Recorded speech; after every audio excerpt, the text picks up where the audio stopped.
Freedom, fair elections, democracy. It's words like these you'll find throughout the Western media's coverage of the protests in Hong Kong. But the reality of it is all much more complicated.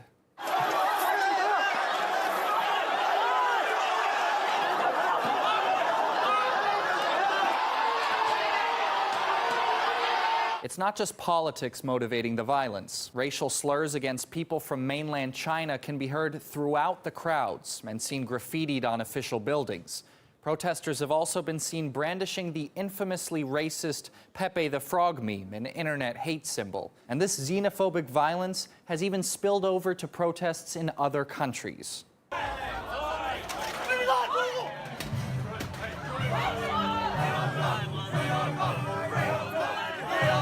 This anti-China extremism comes from a concept called Hong Kong exceptionalism. It's the idea that Hong Kong has more in common with the West than with China because of its British colonial past. And that ideology's adherents are not exactly shy about their love for all things anti-China.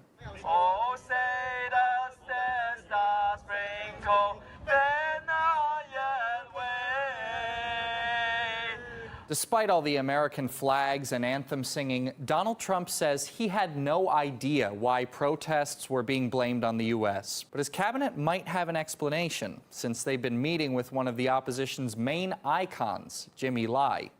I'm the head of opposition.